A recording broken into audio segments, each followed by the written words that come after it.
l'exploitation au travail, c'est-à-dire le fait de se faire voler une partie de son travail, de ne pas en être maître, de ne pas en être maître comme citoyen, c'est-à-dire en disant bah, à quoi va servir la production dans un monde en plein réchauffement climatique, par exemple, et de ne pas en être maître en tant que salarié, c'est-à-dire bah, voilà comment je travaille, voilà comment j'ai envie de travailler, avec qui et comment j'ai envie qu'on me parle. Bah, c'est une violence fondamentale. Voilà. L'exploitation au travail, le travail sous système capitaliste, c'est une violence fondamentale. Point, barre. Et puis, vient s'ajouter à ça des violences supplémentaires, les violences physiques, les violences psychiques, qui vraiment se multiplient au travail. Donc il faut nommer cette réalité, il ne faut pas l'euphémiser. Faut arrêter aussi d'encenser tous les grands patrons, là, c'est plus possible, quoi. C'est-à-dire que vraiment, il faut réhabiliter la haine du patronat. En fait, on en est là, je suis désolé, parce que là, il y a beaucoup trop d'amour pour eux, y compris à gauche. Donc faut arrêter de dire que Mathieu Pigasse, il est génial, que Olivier Legrain, il est génial, que les Dassault, c'est des grands capitaines d'industrie. Il faut sortir de ce délire-là parce qu'en fait, bah, ça contribue à armer nos adversaires plus qu'à nous armer nous, hein, parce que je veux dire, ils nous rendront rien parce que ils seront pas plus gentils avec nous parce qu'on dit que c'est des gens géniaux. Et puis plus pragmatiquement, avoir un discours offensif et pas un discours compassionnel. Et là, je parle vraiment pour les fans de François Ruffin. C'est plus possible d'avoir un homme politique qui utilise les travailleurs comme des tokens, qui ne peut pas s'empêcher de citer un métier, un prénom sur chacun de ses discours en disant que leur vie est très très dure.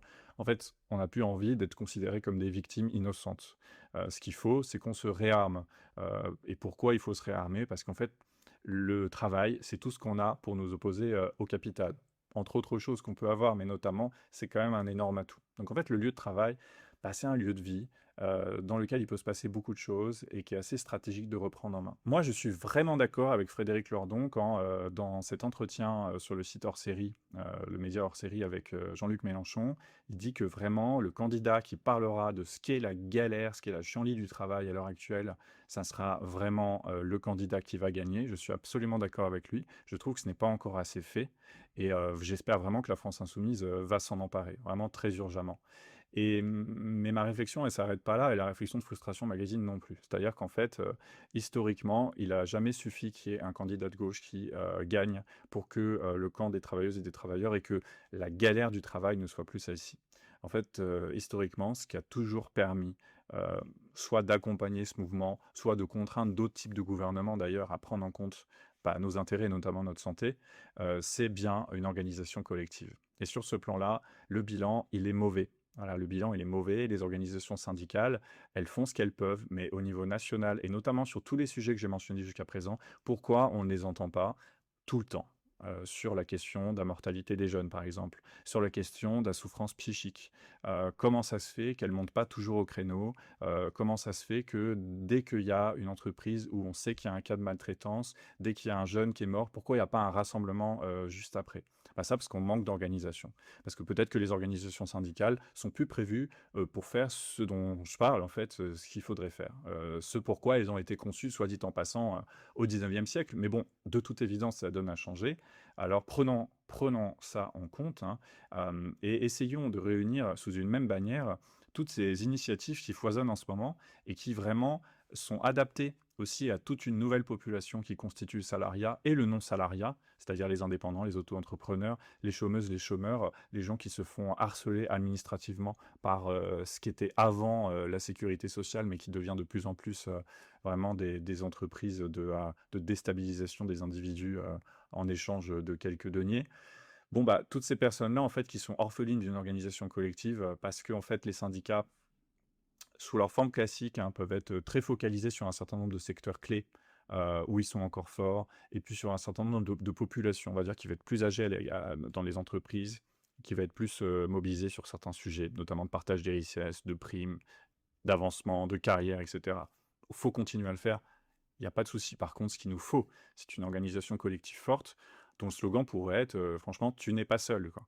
C'est-à-dire qu'à tout moment, il y a quelqu'un qui peut te répondre et à tout moment, il y a quelqu'un qui, dans l'entreprise d'à côté, dans le magasin d'à côté, sera là pour venir te voir et ensemble, on pourra faire les choses, quoi. Et je pense qu'en fait, il n'y a pas eu de création de nouveaux syndicats depuis les années 80. C'était la création de Solidaire, qui était un syndicat avec une ligne beaucoup plus radicale, mais honnêtement, qui tient pas ses promesses quand on voit qui tient pas ses promesses au niveau national, hein, parce qu'au niveau local, moi, je connais un tas de militants, solidaires qui font un taf incroyable, mais par contre, c'est un syndicat qui, au niveau national, participe comme les autres au dialogue social, signe les appels d'intersyndicales comme les autres et cetera. Donc en fait, il y a quand même un grand vide, quoi, et il y a urgence à le combler. Donc là, il y a 2 solutions. Il y a une solution que de dire: «Bah, on rejoint les syndicats existants et on essaie de changer les choses de l'intérieur», et ça, bon courage, hein, je pense qu'on est beaucoup à avoir tenté de le faire, moi compris. C'est vraiment pas évident, c'est des organisations qui sont vieilles, qui ont une inertie incroyable, qui se sont bureaucratisées. Ou alors, on crée quelque chose de nouveau qui est adapté à notre époque, qui est adapté à notre travail, et franchement, on arrive à articuler à la fois, la lutte pour notre santé, pour notre survie dans certains cas, pour, le partage des richesses comme on dit, ça d'un côté, et puis de l'autre, la lutte pour, la fin du salariat et la fin de la division entre capital et travail. C'est-à-dire, la fin du capitalisme, mais au sens où c'est quelque chose qui détruit en permanence le sens de ce qu'on fait et qui détruit en plus la planète en même temps, quoi. Donc en fait, il y a urgence, et nous, il nous semble à Frustration Magazine que les organisations existantes, il y a peut-être plus grand-chose à en attendre.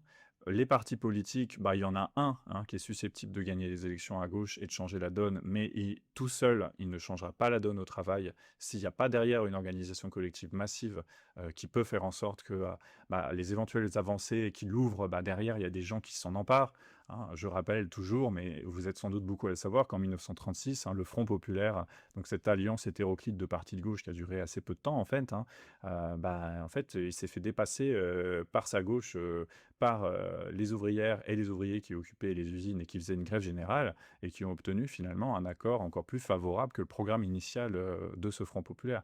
Donc finalement, est-ce qu'on n'aurait pas intérêt, tout en regardant, tout en participant à la campagne présidentielle, qui va arriver l'année prochaine, mais de dès maintenant essayer de réfléchir à quelle structure collective on veut pour contraindre n'importe quel type de gouvernement, et surtout contraindre notre patronat, un des pires patronats du monde, à lâcher du lest et à la fin, à lâcher tout court.